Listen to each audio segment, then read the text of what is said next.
A billionaire stepped out of his Mercedes in downtown Accra and recognized the eyes of a beggar woman. Those were the eyes he thought he'd never see again, the eyes of his mother who had supposedly died 30 years ago. This is the story of Kwame Asante, the lies that shaped his life, and the moment everything he believed about his family was shattered by the truth. If you've ever wondered about the sacrifices your parents made that you'll never know about, if you've ever questioned the stories you were told as a child, you need to hear what happened when a successful man discovered his entire life was built on a lie meant to protect him. Hit that subscribe button because this story will make you call your mother tonight and remind you that some truths are too painful for children to bear until they become adults strong enough to handle them. They say money changes everything, but sometimes it reveals what was always there. Let me tell you about Kwame Asante and the day his world turned upside down on a dusty street in Accra. Kwame was 7 years old when his father, Kofi, sat him down with tears streaming down his weathered face like rainwater on old bark. Picture this little boy, barely tall enough to reach his father's waist, looking up at the strongest man he knew. A man who had never shown weakness, never admitted fear, never let anything break him, and seeing him completely shattered. "Your mother," Kofi began, his voice cracking like dry leaves underfoot. "She has gone to be with the ancestors. A terrible sickness took her from us." The words hit 7-year-old Kwame like a physical blow. His mother, Amma, who had sung him to sleep every night with Akan lullabies. His mother, who made the best kelewele in their neighborhood. His mother, who called him my little chief and promised she would always be there to protect him. Gone. Little Kwame wept until no tears remained in his small body. He cried until his throat was raw and his eyes were swollen shut. He cried until he thought he might die from the pain of it. His father held him close, rocking him back and forth, whispering promises through his own tears. "I will be both mother and father to you, my son. We will survive this together. I promise you, we will survive this together." And survive they did. But survival came at a price that would take 30 years to fully understand. Kofi worked 3 jobs to keep food on their table and keep Kwame in school. He cleaned offices at dawn, when the city was still sleeping and the streets were empty except for the street cleaners and the occasional taxi. His hands grew rough from scrubbing floors and emptying trash bins, but he never complained. During the day, he sold provisions at Makola Market, rice, oil, canned goods, anything people needed to feed their families. He would stand in that crowded, noisy marketplace from sunrise to sunset, haggling with customers, carrying heavy sacks, counting coins until his fingers were stained with dust and sweat. And at night, when other fathers were tucking their children into bed, Kofi guarded warehouses in the industrial area. He would sit alone in the darkness with only a flashlight and a wooden stick, protecting other people's property while his son slept alone at home. His hands grew rough as tree bark, but his love for Kwame never wavered. "Education," Kofi would say every morning as he counted the coins to pay school fees, "is the inheritance I leave you. It cannot be stolen or destroyed. No one can take knowledge away from you once it's in your head." And Kwame learned. Oh, how he learned. Perhaps it was the pain of losing his mother so young. Perhaps it was seeing his father sacrifice everything for him. Perhaps it was the hunger, literal and metaphorical, that drove him to excel at everything he touched. Whatever it was, Kwame's mind was sharp as a machete, cutting through every challenge that came his way. Mathematics came to him like breathing. Science fascinated him like magic. Business concepts that confused his classmates seemed obvious to him. Teachers would shake their heads in amazement at this quiet boy from the poor part of town who understood complex problems better than students whose parents could afford private tutors.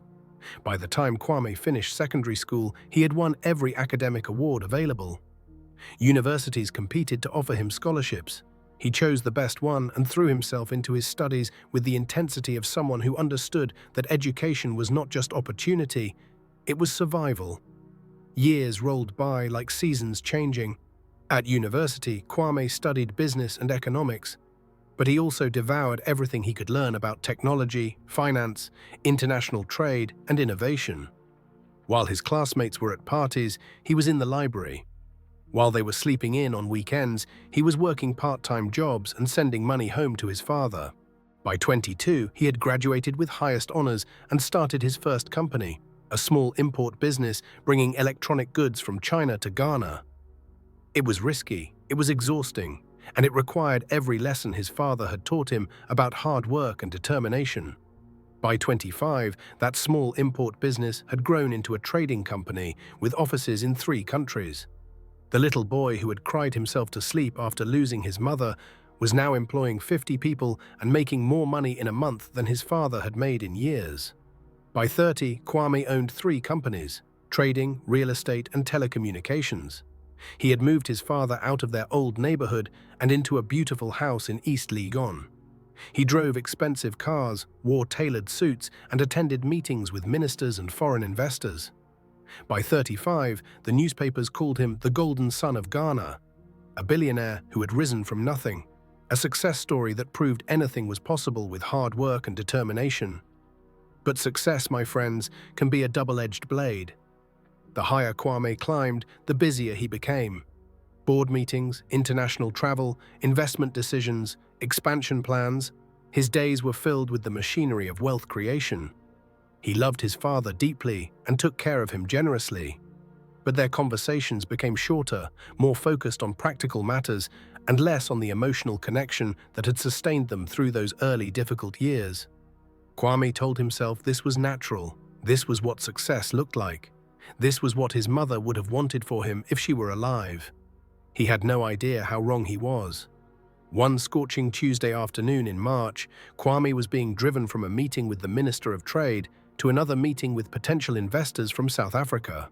His usual route through Accra was blocked due to construction, so his driver, Joseph, took a detour through the old quarters of the city. As they crawled through traffic in areas Kwame rarely visited anymore, he found himself looking out the window at the street life he had once known so intimately. The hawkers balancing trays on their heads, the tro-tro buses packed with passengers, the children playing football in narrow alleys between buildings. And then he saw the beggars. They were lined along the roadside where traffic slowed. Old people, disabled people, mothers with babies, all with their hands extended toward the passing cars, hoping for a few pesewas from more fortunate travelers. Kwame had seen beggars countless times before. In a city like Accra, they were part of the landscape. He usually looked away or gave Joseph money to hand out the window. Today, for some reason, he found himself really looking at their faces. That's when he saw her. There was an old woman sitting in the shade of a neem tree, thin as a dried branch, her clothes faded and patched, her hand extended toward the passing cars. She looked to be in her 60s, with graying hair and skin weathered by years of sun and hardship. Something about her face. "Stop the car," Kwame said suddenly. Joseph looked in the rearview mirror. "Sir?" "Stop the car, now!" Joseph pulled over, confused. This wasn't like his boss, who was usually focused entirely on business and schedules. Kwame stepped out of his air-conditioned Mercedes onto the hot pavement, his $1,000 Italian shoes touching the red dust of the roadside. The noise and heat of the street hit him immediately, so different from the climate-controlled world he now inhabited. He walked slowly toward the woman under the tree, his heart beating strangely fast. There was something about her posture, something about the way she held her head, something about... The woman looked up as his shadow fell across her. Her eyes met his. Those eyes. Kwame's world tilted on its axis, his breath caught in his throat like a fish trapped in a net. His legs suddenly felt like they might not support him. Those were the eyes that had watched over him as a child, the eyes that had filled with tears when she hugged him goodbye before school each morning, the eyes that had lit up with joy when he brought home good grades, the eyes he thought he would never see again. "Mama," he whispered, the word falling from his lips like a prayer. The woman's cracked lips parted. Her own eyes widened with recognition and disbelief. "Kwame," she breathed. My son." For a moment, time stopped. The traffic, the noise, the heat, everything faded away. There was only a successful businessman and a beggar woman staring at each other across 30 years of separation and lies. Then Kwame fell to his knees in the dust, not caring about his expensive suit, not caring about the people staring, not caring about anything except the impossible miracle of his mother's living, breathing presence. "Mama, you're alive," he sobbed, reaching out to touch her face with shaking hands. "You're alive. They told me you were dead. Papa told me you died when I was 7. Amma, for it was indeed Amma, his mother who had supposedly died 30 years ago, reached out with trembling fingers to touch her son's face. "My little chief," she whispered, using the pet name she had called him as a child. "My son, look how big you are, look how successful you've become." Joseph watched from the car in shock as his boss, the composed, powerful businessman he had worked for 5 years, knelt in the street embracing a beggar woman and crying like a child. Other people began to gather, curious about the scene. Some recognized Kwame from newspaper photos. Word began to spread through the crowd. "That's Kwame Asante, the billionaire. Why is he crying with that old woman?" But Kwame didn't care about any of that. Nothing mattered except the impossible fact that his mother was alive. "Come with me," he said urgently, helping her to her feet. "Come home with me. We need to talk. I need to understand what happened." Amma hesitated. "My son, I am not fit for your world now. Look at me. I am just a beggar." "You are my mother," Kwame said firmly. "You will always be my mother. Nothing else matters." That afternoon, in the penthouse apartment that had cost more than most people in Ghana would make in their lifetimes, Kwame sat across from his mother as she bathed, ate a proper meal, and wore clean clothes for the first time in years. And then, finally, the truth poured out like water from a broken dam. "Your father," Amma began, her voice barely above a whisper. "He was a good man, Kwame, but he was also a proud man. And when times became very hard, harder than they had ever been, his pride became dangerous." She told him about the drought year when Kofi's work dried up, about the debts that mounted like storm clouds, about the landlord who threatened eviction, about the nights when there was no food for any of them. "He blamed me," she said quietly. "He said if he didn't have a wife and child to support, he could survive anything. He could sleep anywhere, eat anything, work any job. But with us, he felt trapped." Kwame felt anger rising in his chest, but his mother continued. "One night, he came home drunk and desperate. He said there was not enough food for 3 mouths. He said I had to choose. I could stay and watch our son starve, or I could leave and give you a chance at life." The words hit Kwame like physical blows. He said, "If I truly loved you, I would disappear and let him tell you I had died. That way, you would grieve, but then heal. If I stayed and we all suffered together, you would grow up in poverty and despair with no hope for a better future." "So you left," Kwame said, his voice hollow. "I left to save you, my son," Amma said, tears flowing freely now. "I left so you could have a chance at the life you deserved. Your father promised me he would work 3 jobs if necessary to keep you in school, to give you opportunities, to help you become the man I knew you could become." She told him about the years that followed, how she had survived on the streets, doing whatever work she could find. Washing clothes, cleaning houses, begging when there was nothing else. How she had watched from a distance as Kofi kept his promise, working himself nearly to death to give Kwame every advantage. "For 30 years, I survived on these streets, watching from shadows as my successful son grew tall and strong," she said. "I read about you in the newspapers.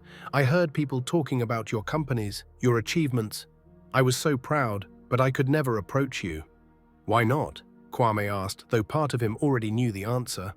"How could a beggar claim such a son?" she said simply. "How could I destroy the life your father had built for you by returning from the dead as a failure?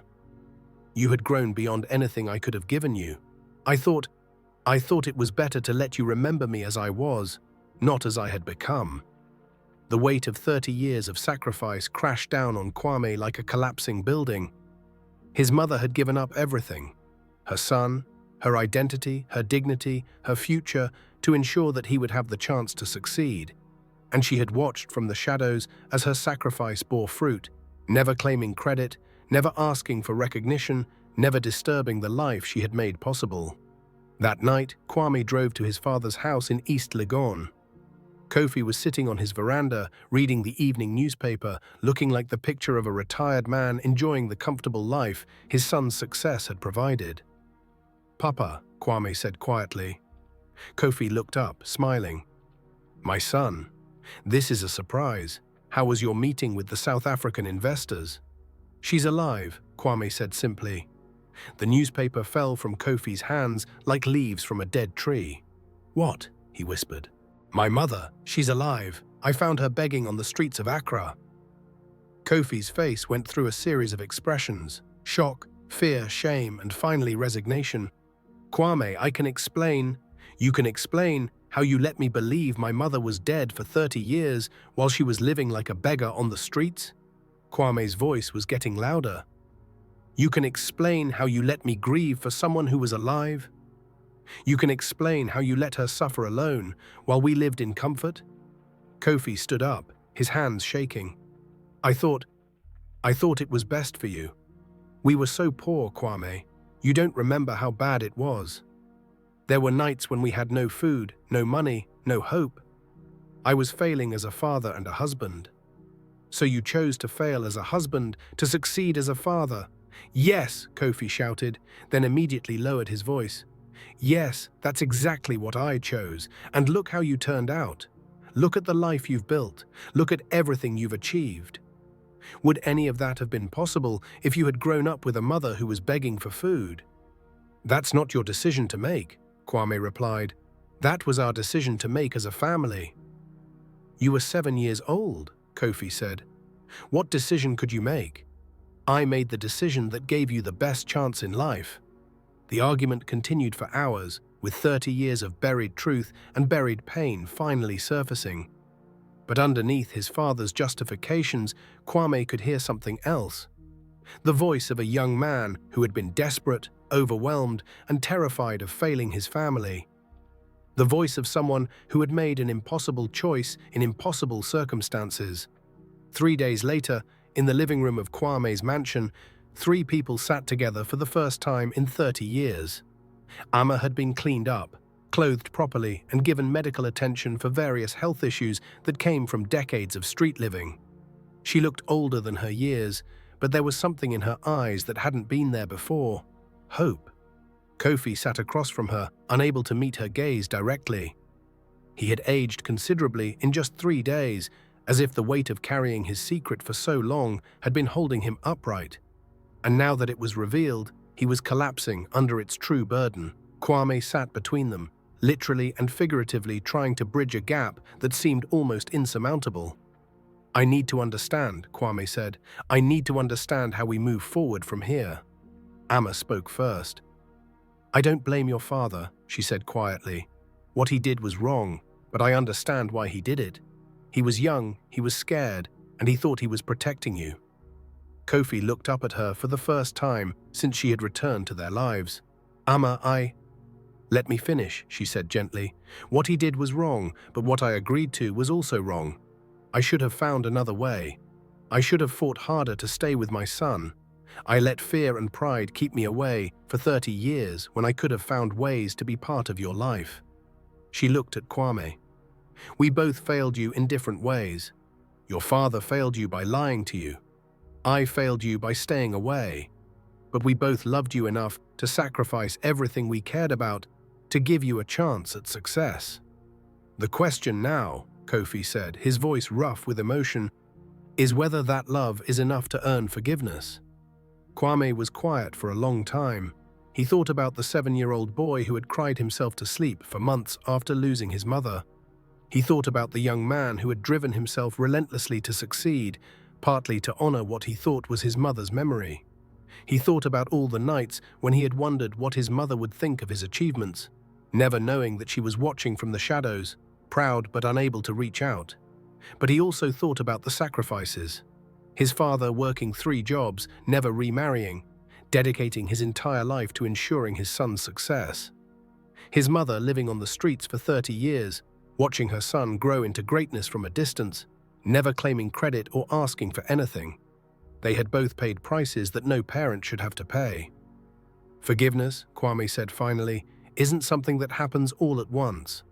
It's something you choose to work toward one day at a time. He looked at his father. What you did was wrong, Papa. The lie, the deception, the separation. It was all wrong. But I understand that you were young and desperate and trying to do right by me in the only way you could see. Then he looked at his mother. And what you did was wrong too, Mama. You should have found a way to contact me when I became successful, when I could have helped you, when I could have brought you back into my life. But I understand that you thought you were protecting the life Papa had built for me. He took both of their hands in his. We can't change the past, but we can choose how to live with it. And I choose to live with it by building a future where we're together as a family. Today, 6 months later, Kwame's mother lives in the finest room of his mansion. She has her own garden where she grows the vegetables of her childhood: garden eggs, okra, peppers, and tomatoes. Every morning, this billionaire sits with her on the veranda, eating simple porridge with his hands, listening to the stories she never got to tell. She tells him about his first steps, which she took in secret while Kofi was at work, about the songs she used to sing to help him fall asleep, about her dreams for his future that had come true in ways she never could have imagined. As for his father, forgiveness has indeed been earned one day at a time. Kofi has moved into the mansion as well, and slowly, carefully, the three of them are learning to be a family again. It's not easy. There are still moments of tension, still conversations that end in tears, still pain that hasn't fully healed. But there is also something else: the recognition that love sometimes makes people do impossible things, and that families can survive even the most devastating secrets if they choose to work toward healing rather than revenge. Every evening, the three of them sit together for dinner. Ama insists on cooking, using recipes she remembered from 30 years ago. Kofi talks about his day, his health, his worries about getting older. Kwame shares his business challenges and successes, but also his personal thoughts and feelings in ways he never did before. They are learning to be honest with each other in ways they never were before the truth came out. Last week, Kwame was driving through that same area where he found his mother. This time, he stopped the car intentionally and walked among the beggars who were still there. He gave money to some, bought food for others, and started a conversation about setting up a more systematic program to help people who were living on the streets. Because he understands now that his mother's story isn't unique. There are other mothers who have made impossible sacrifices. Other families torn apart by poverty and desperation. Other children who don't know the full truth about what their parents have done for them.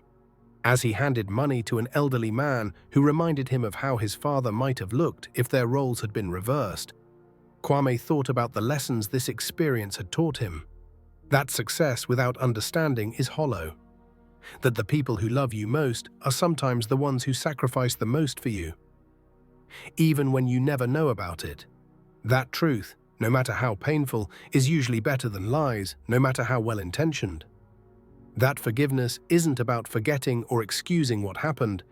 It's about choosing to build something new from the pieces of what was broken, and that the wealth that matters most cannot be counted in banks.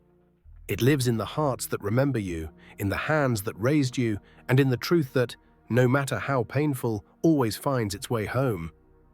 If this story moved you, if it made you think about the sacrifices your own parents made that you might never know about, share it with someone who needs to hear it.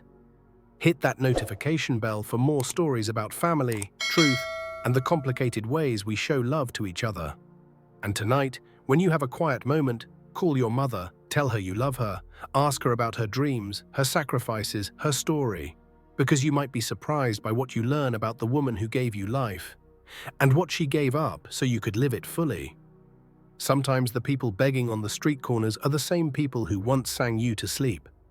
Sometimes the greatest love requires the greatest sacrifice, and sometimes coming home means finding out that you never really left at all.